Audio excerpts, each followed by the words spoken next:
Okay, I wanted to continue our discussion. This is actually part two of really delving into the concept of personal development, self development. What's that all about?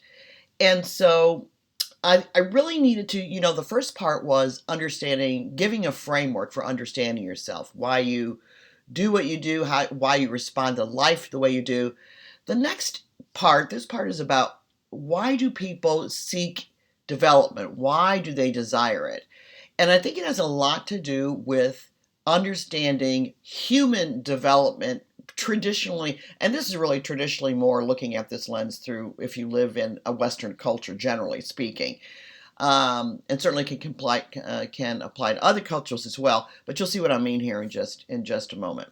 So remember, we talked about the distinction between self improvement and also self development, and so that we want to make sure that you have those two things in mind as we go through this. So um, let's look first at thinking about over the course of your lifetime since you were young, what were the elements of your life that were your influencers? Things that influenced development and growth in you as a person. And this is all the way from when you're born. And by the way, I would even put into the family birth order, your natural wiring, we've already talked about, and your all the things in your social development that have shaped you. Now, depending on what applies to you, this is going to be different for everybody. For me, spiritual was important. I grew up Lutheran, went to Lutheran grade school. I grew up in a neighborhood, primarily a small neighborhood in the south suburbs of Chicago.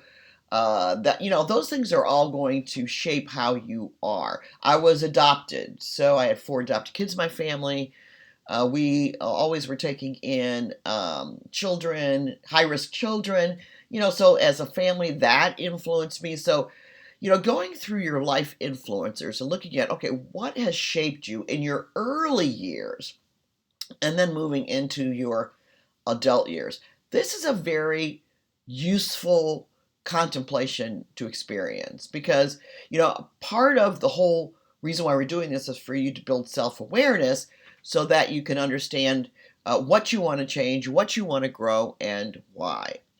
So remember, all of those things, this is the area where their life influencers lie, do two things. They either suppress things that are natural, that are built into your natural wiring, or they might enhance them or cause them to grow. And we'll look at that here in more detail in just a second.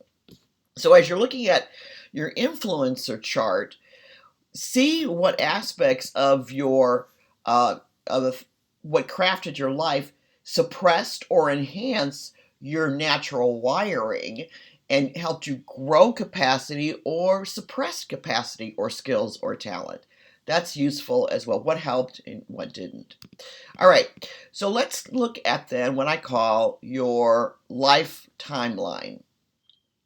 And this is where this is the most what we call the formative years of your life, from birth to like high school, and to the point of what most people consider adult ages, between 18 and 21, actually. And so looking at those life influencers, that list, what were your formative years like? And how did that impact you? And how did that impact you mentally, spiritually, emotionally, and physically? That's what you're wanting to look at. And so those are your life influencers. So now think about that for a minute and then think about, okay, that set the stage for then how you would respond to life after 18 or as you got older, because as you got older, you're supposed to be moving into the adulting years where you take more responsibility for your life, how you have different uh, life demands, different life expectations, and those different life demands or expectations will test and expose what you were like, how you were formulated as a young kid. And it will present opportunities for growth in either a positive or negative. Because remember, growth doesn't necessarily mean positive. You could grow more negative or grow more positive in a certain aspect of your humanity. It does create the opportunity for you to craft and develop life skills, but that all depends on how you respond to these tests and how these things are exposed. How you respond, that's your life results. Okay, now here's the thing. You may in this test resist, fight, or embrace and learn. This is what I call your PowerPoint, and I don't mean the slides, your PowerPoint of choice. How you choose to respond to the tests and things that life brings to you. You can respond by saying, life just happens, I'm here, and I'm going to use this opportunity to become a better person, or an improved or a mature person. Or, like many, they resist life. They blame life. That's considered a victim mentality. And so that is resisting and fighting life, and then they never really grow or develop or mature.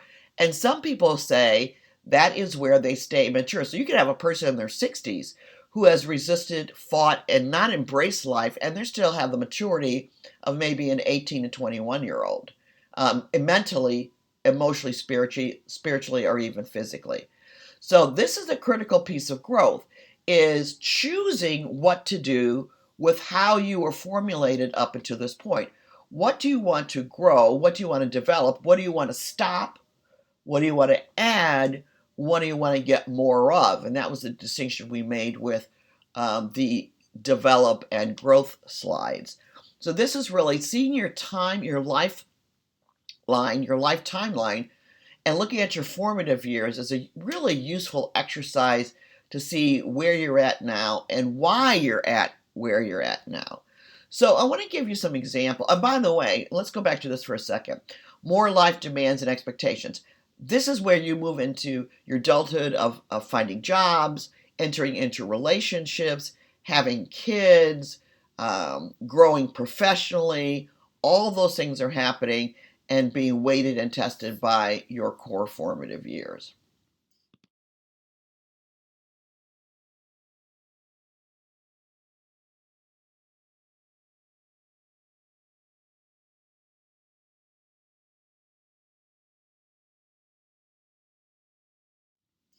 So here's some examples just to kind of flush out. Okay, so what does it mean to grow or develop mentally, emotionally, spiritually, and physically? So let's just put some tangibles to that. Mentally, growing mentally or developing mentally could be just gaining knowledge. It could be going to school, taking a class, reading books, having life experiences. So you might want to gain more knowledge and say, I want to uh, learn to think more critically. That's a development example where you're already thinking, but you just want to expand how you think and be more skilled at how you think. Emotionally, examples of development could be, and growth could be managing stress or developing more empathy. Spiritually, where you're really identifying your values, where part of being adult is defining your own values and really looking at the values that were given or placed upon you growing up as a kid. And are those the same values you want to embrace and own as your own as you move into adulthood? It could be faith related, could be having a sense of life purpose, life mission, destiny. Those are all spiritual components. And then physically, it could be something as simple as strength training, eating healthy, or your physique, or things like that. So those are just simple examples. Now, when you're looking at your life from a mental, emotional, spiritual, and physical perspective, and you're thinking, okay, what do I want to improve? Because remember that question about what do I want to improve overall? That's one area. And then the other area is what do I want to develop? And that means what do I want more of that I already have in place right now? So, the case for personal and even professional development has to do with, am I getting the life results that I really want? And if I'm not getting those life results, then that means that something really needs to change. And that's really, what you're wanting to do is say, okay, Is what I'm doing really making a difference? Is what I'm doing really, am I having the life I really want? How have my formative years either undermined or helped me get the life results that I really want? And, am I resisting? Am I fighting? Am I undermining the very thing that I want by how I'm responding to the challenges or the new situations that are occurring in my life? Am I taking risks? Am I part of your comfort zone is, okay, I just want to stay right where I'm at my growth, because every time you move into something new, whether it's forced or chosen, you're being tested, and then new things might be demanded of you. A great example of this is when my mom had become ill, and it was clear that she was dying. I, became a caregiver along with the rest of my family, and we had her in hospice at home. That was a huge growth period for me as an adult. Well, when my father became ill, the feelings of taking care of an ill parent were very familiar. So I had grown enough in a positive way where I had the capacity and the capability to take on and respond in a healthy way to taking care of my dad when he became ill.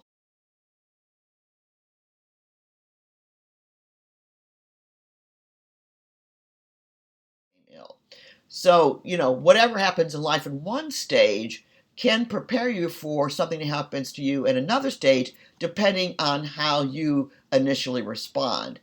And again, it is about fighting and resisting. Now, you get to a certain age and you're like, okay, I'm bored with my life. I need to choose to take on new challenges because I want to continue to grow and develop.